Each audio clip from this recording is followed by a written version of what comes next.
Hola, soy Mariana Osuna Castañeda, doctora en Letras por la Facultad de Filosofía y Letras en la Universidad Nacional. Aquí soy profesora y me gusta muchísimo conversar sobre temas incómodos, temas interesantes, preocupantes de nuestra sociedad actual. Hoy me interesa conversar con ustedes acerca de la maternidad y maternar en nuestras sociedades.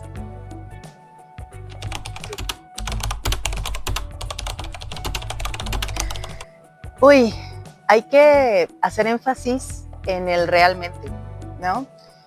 Nos han insistido y nos insisten en que la maternidad es reproducción, es decir, que se reduce a dar vida, dar a luz, traer un hijo al mundo, una hija, un hijo, y es mucho más complejo que eso, porque la maternidad no es una identidad en la que uno esté, ya soy mamá, ¿no? Y de pronto dejas de ser mamá. ¿En qué momento de la reproducción podemos decir que somos ya mamás? Cuando hay un pleito sobre eso, ¿no? Para legislar respecto de la interrupción legal. Entonces la maternidad no puede serlo, porque el tipo de especie que somos tan compleja no puede ser un simple acto de reproducción.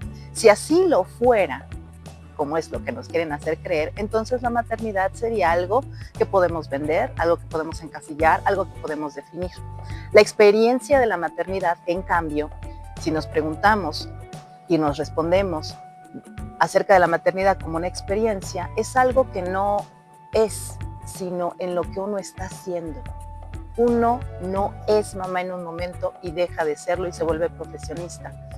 Yo no salgo de mi casa, llego a mi oficina y entonces dejo de ser la mamá de mi hijo. No, estoy siendo todo el tiempo simultáneamente profesionista, mamá de mi hijo, ama de casa, amiga, pareja, profesora. Entonces la maternidad no puede ser reducida a la reproducción. Nos convertiríamos entonces en seres profundamente predecibles y hay que preguntarse, ¿no? ¿A quién le conviene pensar la maternidad como un mero acto de reproducción? ¿Cómo se puede vender ese producto de la reproducción? Te vendo óvulos, te vendo vientres, te vendo un acta de nacimiento, ¿no? En cambio, si hablamos de una experiencia que sucede en el tiempo, el espacio y que atraviesa los cuerpos, no solo el cuerpo que se reproduce, no solo el de la madre biológica, sino que hay muchos cuerpos femeninos en torno a la maternidad como experiencia. Creo que si la pensamos así, nos veremos obligados a concebir la sociedad y su trato y su reflexión sobre la maternidad como algo que apenas está empezando a complejizarse. No es, por lo tanto, la maternidad un terreno que se pueda reclamar y que podamos decir, marca, aquí, en cuanto pases este umbral, ya estás en la maternidad. En cuanto salgas de este umbral, ya estás en la maternidad.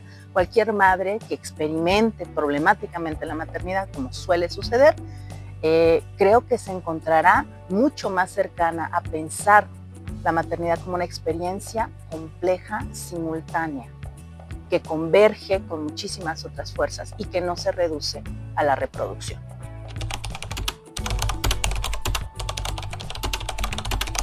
Pues hay, por supuesto, investigación académica, hay reflexión médica, hay reflexión antropológica, porque hay que decirlo, que la maternidad que nosotros, es decir, los que estamos ubicados en tiempo y espacio, aquí en Occidente, en sociedades occidentalizadas, capitalistas, colonizadas y neocolonizadas, comprendemos por la maternidad un relato, una narrativa.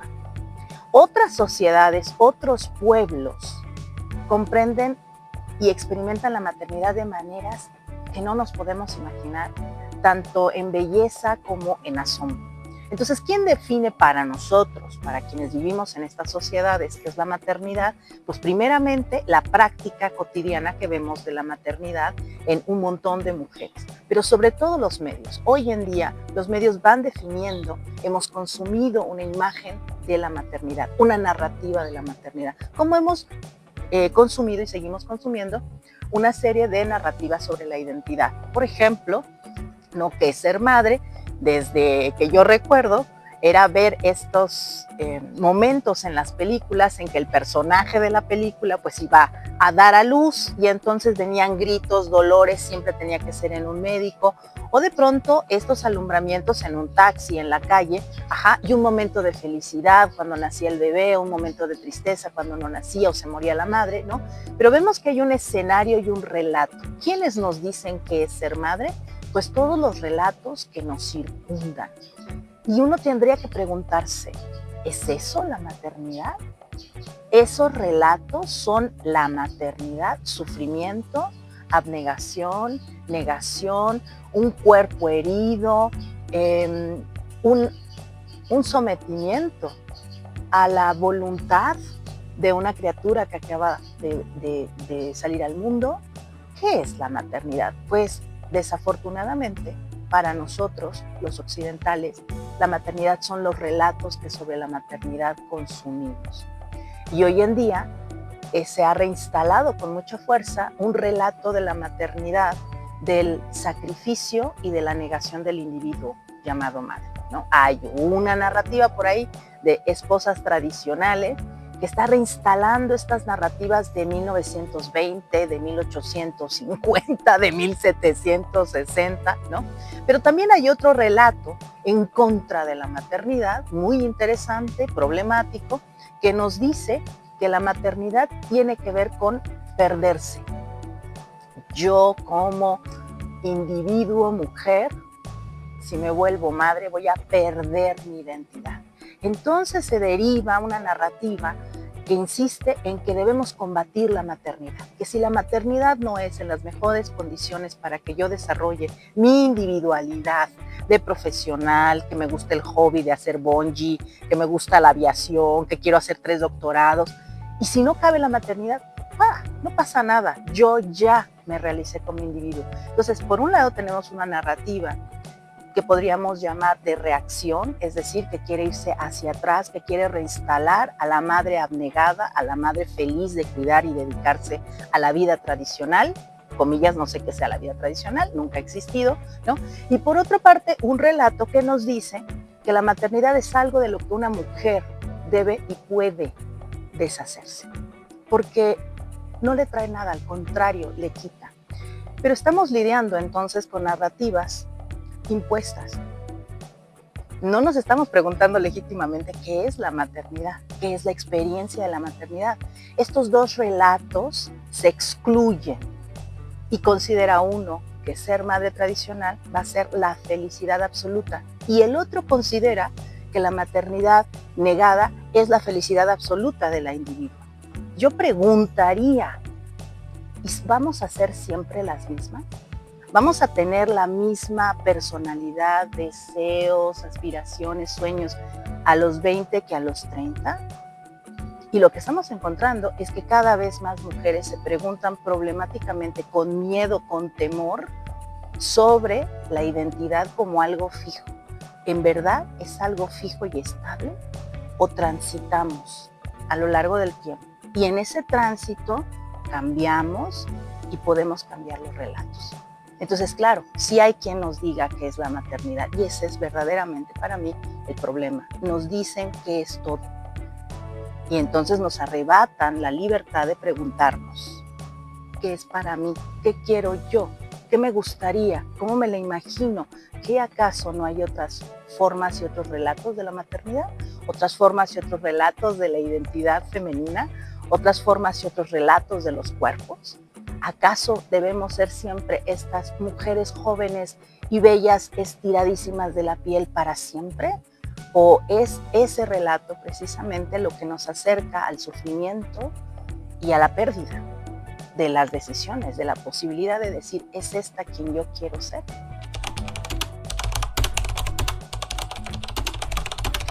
Wow, pues hay que pensar cómo surgen nuestras decisiones.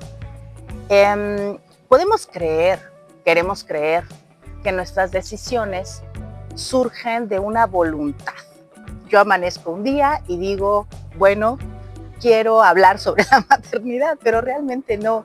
Nuestras decisiones dependen de una serie de estructuras. No es un determinismo social, es un son construcciones que nos van permitiendo y negando cosas, permitiendo y negando cosas. Si yo nazco con una inclinación a los deportes, por ejemplo, y de pronto resulta que soy muy buena en los deportes, pero no tengo las condiciones sociales, no tengo las condiciones familiares, las condiciones psicológicas para desarrollarme en un deporte el que sea, ¿no? Pues puedo o no frustrarme. Entonces hay que preguntarnos cuáles son las condiciones y las condicionantes de la maternidad, ¿no? Entonces, en un relato de independencia, de una mujer individual, hay que preguntarnos, ¿hay condiciones laborales para tener la experiencia de la maternidad? No, no las hay. Hay socialmente un reconocimiento, no por el cuidado de la vida, no solo por el sostenimiento de la vida, sino un reconocimiento de que las infancias son el futuro, el presente de nuestras sociedades. Si no hay niñas, pues entonces las sociedades, ¿para dónde van a ir? Entonces la pregunta es, ¿hay condiciones estructurales, condiciones individuales, condiciones psicológicas para ser madre? ¿Quién quiere ser mamá? Cuando hay que levantarse a las 4 de la mañana, cuando hay que correr a dejar a un hijo lejísimos en una guardería donde no sabemos cómo los tratan, y después hay que regresar por él 3 o 4 horas después, cuando tienes una jornada laboral de 8 horas. ¿Hay condiciones en los empleos para que las mujeres, las madres salgan? Sigue siendo además considerado que la única persona que debe estar al cuidado, la crianza de un hijo, pues son las mamás. Volvemos a este relato, ¿no? Nadie más puede intervenir en la crianza, nadie más es responsable. Y no solo es la estructura laboral, también es la estructura del Estado, la estructura jurídica, ¿no? Que, por ejemplo, no reconoce a los abuelos, a las abuelas, que muchas veces son estas figuras que están acompañando en la práctica, en la experiencia de la maternidad. Y más allá de reconocerlos en su labor, protegerla. El Estado debería proteger los derechos de las infancias y los derechos de todas aquellas personas que están en torno a las infancias. Entonces, no hay condiciones para querer ser madre. Es mucho más atractivo el relato de éxito de un personaje, ¿verdad? Nuestro personaje, uno de los personajes favoritos recientemente, que va a ser esta directora de revista de la película El Diablo Viste a la Moda, ¿no? Un personaje que es capaz de sacrificar, y así lo vemos en ese relato, todo lo que sea necesario en su vida personal. Entonces, ¿qué es lo que nos están vendiendo como relato de éxito? Un relato en el cual el sujeto femenino tiene que automutilarse, porque nadie le dice a este personaje, deja a tu esposo, no veas a tus hijas. No, parece que es una decisión soberana. Y en esa decisión soberana se nos ha vendido que esa es la libertad. O sea, ahora tengo la libertad de automutilarme. No quiero ser mamá, pero tampoco quiero ser tía. Lo tenemos en otra película que espero conozcan, ¿no? En Jurassic Park tenemos a este personaje muy famoso que corrió en tacones, ¿no? Y que le ganó a un tiranosaurio Rex. Y nos preguntamos, bueno, ese personaje, ¿por qué es tan interesante? Pues es interesante porque es una tía. También es eso. Y esta tía no sabe ser tía. Una de las cosas del relato de esta película es que en el relato ella entiende que ser tía es proteger a sus sobrinos y que ella no lo está haciendo bien. Entonces, tenemos condiciones para soñar una maternidad donde haya tiempo, donde haya acompañamiento, donde las mujeres no tengan que automutilarse. Y hablo de las mujeres que van a ser madres o pueden ser tías, o pueden ser madrinas, o pueden ser abuelas. La automutilación como esto me estorba. Y no se me entienda mal. Claro que puedes decidir y debes decidir, no, yo no quiero embarcarme en la maternidad como la están pintando ahora. ¿Quién quiere? ¿Quién quiere dejar el sueño, la alimentación, con la precariedad laboral que estamos viviendo, con la crisis de desempleo que estamos viviendo? Por supuesto que nadie elegiría libremente ser madre, pero quienes lo eligen o quienes se ven dentro del relato ya de la maternidad, aún así no tienen condiciones para ejercerlo. No encontramos un relato de acompañamiento, ni del Estado, ni de la sociedad, ni de las instituciones, y mucho menos de los medios. Entonces, ¿estamos decidiendo verdaderamente con libertad lo que queremos o ya nos están predisponiendo con algunos guiones que curiosamente son guiones que le vienen muy bien al consumo, ¿no? Entonces es muy bueno ser una mujer exitosa que puede pagar cuantos conciertos se ofrezcan cada fin de semana, que puede estar metida en todas las aplicaciones de citas, por ejemplo, que tienen siempre una versión premium que cuesta, pero también que puedes consumir qué cosa, gimnasio para estar todo el tiempo guapísima y bella, que puedes consumir vacaciones, es decir, todos los relatos, no solo para las mujeres, también para los varones, por supuesto, y también para las personas no binarias, pueden y son cooptados por el mercado. Entonces, ahora hay shampoo para cualquier identidad. El hecho de que no haya un shampoo para la maternidad, para la mujer madre, es ya una muestra de cómo se escapa, ¿no?, esta identidad al mercado. ¿Para qué si hay productos? Pues para los bebés, para les hijas, para lo que ustedes gusten. Piensen, en cada nicho de mercado hay la definición de una personalidad. Si ustedes creen que algo les gusta, pregúntense, ¿me gusta porque me lo ofrece el mercado? ¿Me hubiera gustado andar en bicicleta hace 25 años en la Ciudad de México? Es una pregunta que yo le hago a mucha gente.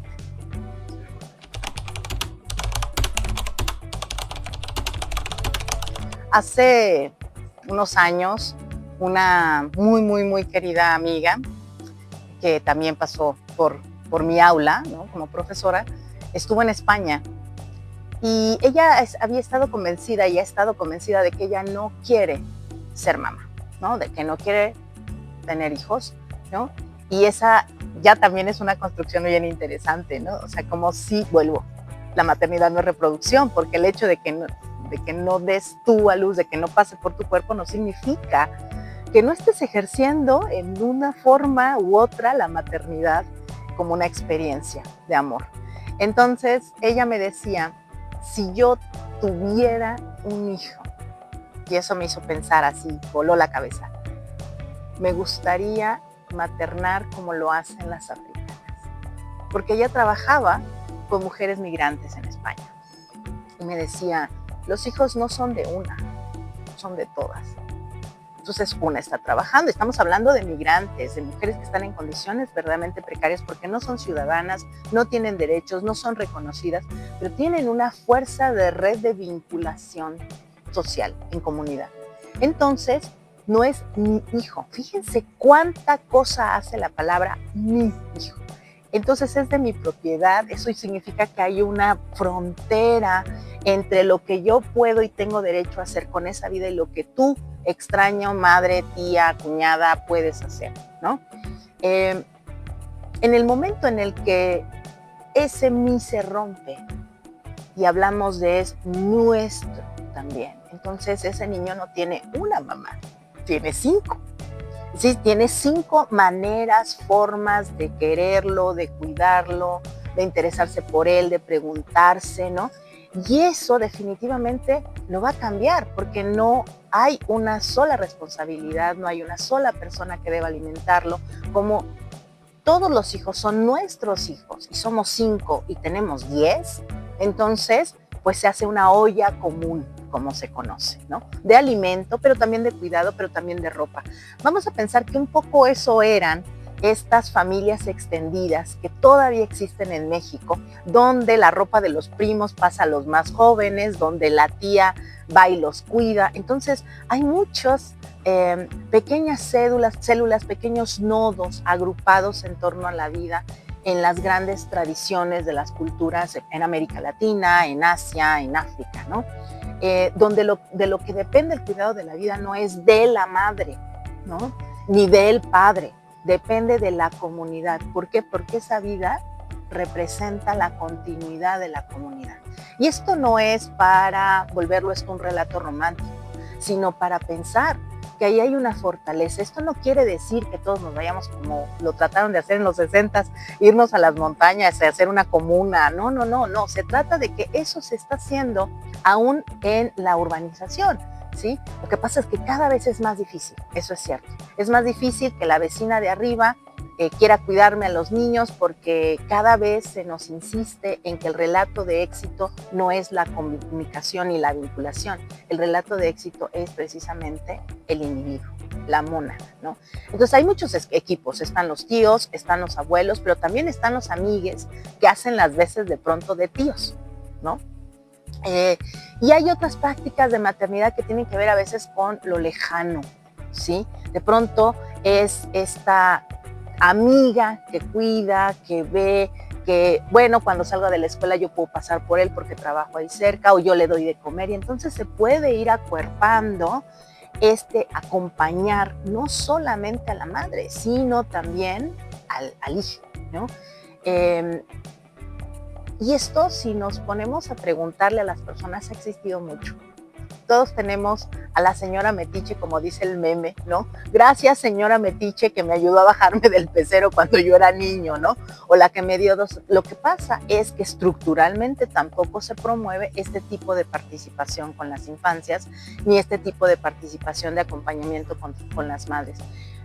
Quiero dar un ejemplo para hablar de lo extremo a lo que está llegando nuestra sociedad ultra individualista y ultra capitalista. Todos hemos visto estos videos lamentables en los que un bebé llora desconsolado en una cabina de un avión. Y todo mundo sube su video quejándose. Adultos suben su video. ¿Cómo es posible esa señora que sube este niño? Como si estuviéramos hablando de un extraterrestre. Es la cría de nuestra especie. Se le está pasando mal. ¿Y qué creen? El adulto somos nosotros. Pocas veces vamos a ver en estos videos a alguien que se aproxima a la madre y le pregunta si necesita algo. Ella puede estar cansada, la criatura puede estar pasándola mal, estando enferma o simple y sencillamente tener un episodio de no entiendo por qué los oídos están tapados. Y es una criatura que tiene 1 año, 2 años, tiene poco dominio, si no es que ninguno, del entorno en el que está. Es decir, nadie le preguntó si se quería subir a la cabina de un avión. Nosotros fuimos voluntariamente. Entonces, hay toda una cultura de enajenación sobre las infancias. Se ha llamado niñofobia. Yo no quisiera llamarle así. Yo quisiera llamarle una cultura, una práctica de comenzar a ver a las infancias como alienígenas. No tengo por qué convivir con ellos, no tengo por qué tolerarlos, no tengo por qué. Y entonces nos estamos convirtiendo en una sociedad cuyos individuos deciden que para existir no deben tolerar a nadie.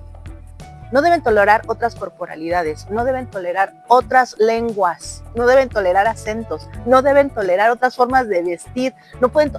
¡Caray! Para ser una especie que sobrevivió gracias a la adaptación al medio, resulta que nos estamos convirtiendo, sobre todo en Occidente, en sujetos ultra individualistas que no toleran la diferencia. La diferencia. Desde otras formas de maternar, otras formas de estar en el mundo, ¿no? Hasta el espacio. Estoy en el avión, estoy en mi asiento y no tolero al que está junto a mí. Ya olvídense si es niño, ave o quimera, ¿no? El que está junto a mí. He visto videos donde la gente dice, está hablando en una lengua que no entiendo y no sé qué está diciendo de mí. Entonces, eso ya se ha estado estudiando. Estamos transitando a una sociedad donde ser narciso y promover el narcisismo es una fórmula de éxito. Una fórmula del éxito. No la empatía, no la solidaridad mutua, que son valores y que son prácticas que nos van a ayudar y nos han ayudado a lo largo de nuestras vidas. Desde la señora que me dijo dónde bajarme en el pecero, ¿no? Hasta la tía que me dijo, ¿verdad? Yo te ayudo, ¿sí? No le digas a tu mamá, pero yo te ayudo, ajá. O yo sé tu secreto. Es a partir de esas solidaridades que construimos vínculos que van a transitar con nosotros por un momento en la vida. En la infancia va a ser la tía, en el momento del pecero va a ser esa señora a la que ninguno de nosotros volvió a ver jamás. Ajá. ¿Cómo nos convertimos en una sociedad más así? Y nos alejamos de una sociedad donde se cultiva, por decirlo de una manera, la parte menos empática del ser humano. Hay muchas reflexiones sobre cómo es que llegamos a ser una especie compleja. El cerebro, la masa encefálica, la inteligencia, Por ahí han de haber ustedes escuchado la referencia de que los grupos humanos lograron sobrevivir por solidaridad, porque empezaron a cuidarse unos a otros. Y una evidencia arqueológica es un fémur fracturado que soldó. Pero para que un fémur, que es el hueso más largo del cuerpo humano, logre soldar después de una fractura, y estamos hablando de grupos humanos muy antiguos, lo que se requiere es que alguienes hayan dedicado comida, tiempo, cuidado a esa persona. Es decir, toda la comunidad concentró riquezas y recursos en esa persona. Hoy en día, esa actitud se puede leer como debilidad. Quien cuida es débil, quien cuida se queda atrás, ¿sí? No, la evolución de nuestra especie, de las especies, ya lo sabemos cada vez más, es por solidaridad, por complicidad, por ayudarse. Y cada vez que aprendemos más de las especies y cómo se comportan, nos damos cuenta que los zorros no siempre cazan a las gallinas. A veces los zorros saben que hay un invierno fuerte y que ellos no van a sobrevivir. Entonces se meten al gallinero, se acurrucan con las gallinas y no se las comen. ¿Cómo es esto posible? Porque la identidad de zorro depredador es una invención también de nuestra cultura, así como lo es la identidad de varón cazador de mamut. Ya se sabe que no era así, que no era varón cazador de mamut, que era mucho más fluida la identidad, las identidades de los sujetos para sobrevivir. Entonces, definitivamente, no hay una estructura sistémica que apoye el cuidado, no hay una estructura sistémica de discursos, de símbolos, para ver a la maternidad como una parte esencial de nuestra sociedad, y que la maternidad no es de un individuo, la maternidad es algo colectivo. ¿Y cómo transformaríamos eso si pasáramos de pensar en mi hija y pensáramos en nuestros hijos? ¿Cómo sería eso? Podemos imaginárnoslo. ¿Hay algún ejemplo por ahí de las gallinitas? O sencillamente nos cuesta mucho trabajo porque lo que vamos a perder ahí sí va a ser esos satisfactores ultra inmediatos del ultra individualismo. Y vamos a decir, yo no puedo faltar a este tercer concierto que he visto de esta artista. Es el tercero. Oye, pero échale un ojito a los primos, no les voy a... No, es que es el tercero que tengo que ver y tengo un reto en TikTok que dice que quien llegue a los 5, ¿qué estamos haciendo? Con nuestras propias decisiones. Si decimos que nosotros somos los que estamos decidiendo.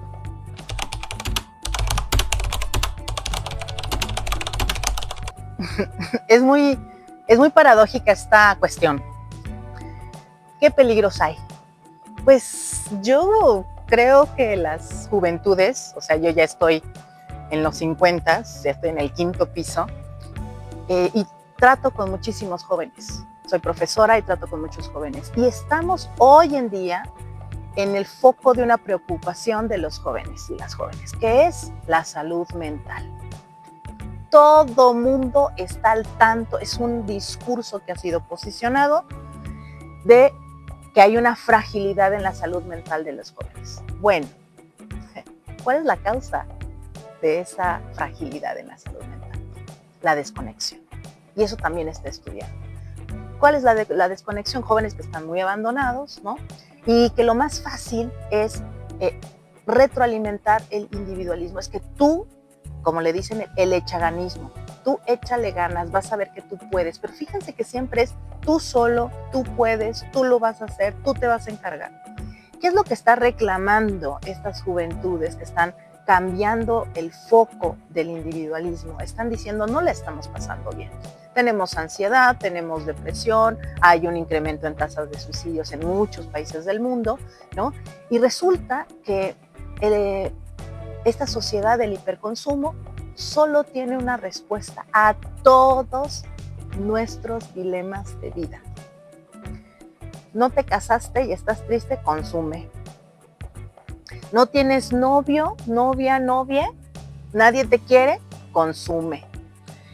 No tienes éxito, no tienes el dinero que quieres, no te puedes comprar el auto maravilloso, consume lo que sí puedes comprar. La única respuesta de una sociedad que produce individualismo es acentuarlo por medio del consumo.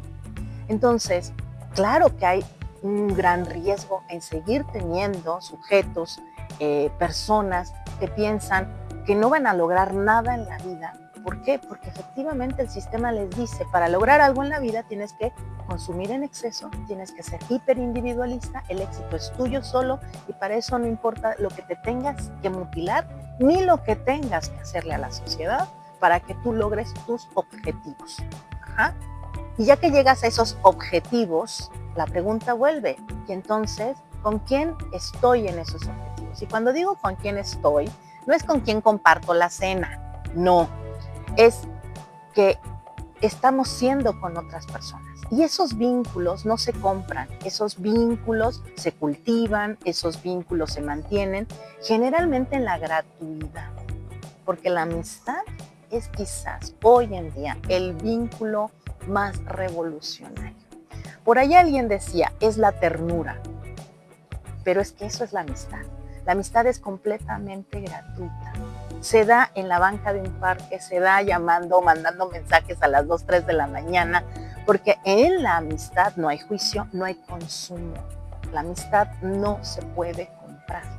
Entonces, fíjense cómo frente al hiperindividualismo y el narcisismo, yo pondría la posibilidad del esfuerzo de hacer vínculos. ¿Pero qué tipo de vínculos? Vínculos en la amistad, es decir, que no pasen por el consumo. Si yo para estar con mi novio o novia tengo que consumir, me tengo que preguntar qué pasa con ese vínculo. Si para estar con mi amiga tiene que ser en ese club, en ese gimnasio, en ese rango de cafetería, ¿no? Pues entonces me tengo que preguntar qué tipo de vínculo es este, qué puedo esperar de este vínculo. Por eso pongo otra vez el ejemplo de la señora que gratuitamente en el pecero nos regala 5 pesos y nos dice, anda muchacho, llega bien a tu casa, muchacha, ¿no? Porque no son los 5 pesos, ¿no? Evidentemente no sabemos si le hacían falta o no, es la gratuidad, es el don, yo te regalo. Ajá. Entonces regalar, estar con otros en su fragilidad, en su vulnerabilidad, y nosotros querer estar con otros siendo vulnerables, es precisamente lo que de alguna manera contribuye a que salgamos de esta tendencia al narcisismo hiperconsumista. Y cuando decimos narcisismo, quiero ser muy precisa. No estoy refiriéndome a la patología psicológica, estoy refiriéndome a una conducta completamente normal promovida por el hiperconsumo. Solo me veo a mí. Hay una frase en español para eso, estoy ensimismada, solo veo mis pensamientos, solo veo mis deseos, solo veo lo que me hace falta, solo veo lo que quiero, ¿no? Y quien está junto a mí, no sé. Eso implica y promueve un nivel de indiferencia que por supuesto se puede combatir solamente con la solidaridad. Y la solidaridad no es ayudo con una causa política, no, es ayudo porque quiero ayudar, porque esta persona necesita por ese lapso de pecero mi ayuda. Y a lo mejor la ayuda es cargarle la bolsa. A lo mejor la ayuda en el avión es decirle, vamos a hacerle caras al bebé, a ver si eso lo distrae. Cosa que también está grabada. Hay videos que evidencian que muchos pasajeros tienen la empatía suficiente. Van a volver a verse, ¿no? Entonces no somos resultado. Quiero regresar a esta parte de cuál es el relato sobre la maternidad que nos venden, ¿no? No somos resultado de los relatos que nos venden, somos resultado de las fisuras que tienen esos relatos y que podemos en esas fisuras encontrarnos, ¿no? Encontrar una forma distinta de ser, ¿no? Más acorde con estar con otros y con otras. Sí. Hay una idea para mí que está sosteniendo esta narrativa de solo yo y tiene que ver con pensar que así como la maternidad se ha reducido a la reproducción biológica, La personalidad y el individuo en nuestras sociedades de hiperconsumo y de colonización y neocolonización capitalista ha reducido la vida personal a la metáfora de la inversión. Yo soy una inversión. Yo invierto en mí. Perfume, vacaciones, libros, estudios. No son deseos. Decimos, estoy invirtiendo en mí. Pienso en mí como una inversión. Bajo esa analogía, entonces, una inversión produce renta, produce dinero, produce réditos, ¿verdad? ¿Qué produce un hijo? ¿Qué produce estar 9 meses, 8 meses? ¿Qué produce estar pagando colegiaturas, viendo por 20ª vez Toy Story 3? No todo, nada más un cachito. Pareciera, fíjense, que no hay réditos, que no hay una producción de bien. ¿Para quién? Para mí. Entonces, bajo esa analogía, ni la amistad, ni la maternidad son inversiones. ¿Qué me va a dejar a mí ese amigo? Si siempre está jodido, siempre tiene las mismas ideas, me cuenta las mismas cosas, ¿no? Entonces, voy a hacer cualquier cosa que me hayan dicho que es una inversión. Voy a ir al gimnasio, voy a comprarme un buen aparato de televisión, voy a estar en una app, y todo a eso le voy a dedicar tiempo porque es para invertir en mi crecimiento. Y entonces la maternidad es precisamente para quienes participan como equipos maternando, pareciera que es un don que no regresa. La idea del don es que precisamente los dos estamos dando. Eso significa que les hijes dan, no solo reciben. Nos han dicho que solo reciben y que están hambrientos, y por ahí existe esta idea del niño tirano, ¿no? El que solo quiere que le den, como si su existencia no diera a la nuestra algo tan indefinido que no podemos reducirlo a la idea de es una inversión. Y no son sonrisas, no son satisfacciones porque terminó la preparatoria. No. Es el gozo por su mera existencia, ¿sí? Entonces, el amor se puede volver una inversión bajo la analogía actual del éxito. Y por eso también tenemos graves problemas para pensar en las relaciones. Es más fácil desvincularse hoy en día que vincularse de manera trascendente, de manera importante, ¿no? En ese sentido, si cambiamos esta idea, si nos atrevemos a mirar que maternar no es solamente yo doy en regalo, sino a preguntarnos, ¿qué me da? ¿Qué me transforma de esta experiencia? ¿Soy la misma? O como dicen muchas madres, muchas, yo no sabía lo paciente que podía llegar a ser. Y lo dicen muchas tías también, ¿no? Yo no sabía cómo me gustaba jugar. Entonces sí nos dan, sí da la experiencia de la maternidad. Pero ¿saben qué? Que eso que nos da tampoco puede reducirse a una inversión. No se puede ni cuantificar, no se puede transferir, no se puede intercambiar, ¿sí? No se puede comprobar que existe tampoco, ¿no? Y bueno, voy a hacer una referencia a otra película, porque saben que me encanta hacer referencias a películas. En la película Contacto, que está basada en la novela de Carl Sagan, el gran divulgador de la ciencia, hay un episodio en la película en la cual se le pregunta a la científica prácticamente atea, interpretada por Jodie Foster, le pregunta un cura, que ya no es cura, le pregunta, ¿tú amabas a tu padre? Y ella dice, claro que lo amaba. ¿Lo amas? Sí, su padre ya murió. Y le dice, pruébalo. Y ella se queda. Entonces, no todo lo que se nos da puede ser cuantificado, pero todos somos, todos, porque todos hemos nacido, ¿no? Todos somos el resultado de una gran cantidad de dones. Nos han dado y hemos dado. Eso creo que nos podría hacer pensar acerca de que no sabemos aún qué es la maternidad, que hay relatos que faltan por ser contados y que sería justo que antes de decir yo estoy decidiendo, nos preguntáramos quién nos ha dicho, qué relatos hemos escuchado y por qué no somos capaces a veces de imaginarnos otras formas de desear ser lo que sea en una sociedad que nos ha dictado todo el tiempo lo que espera de nosotros. Listo.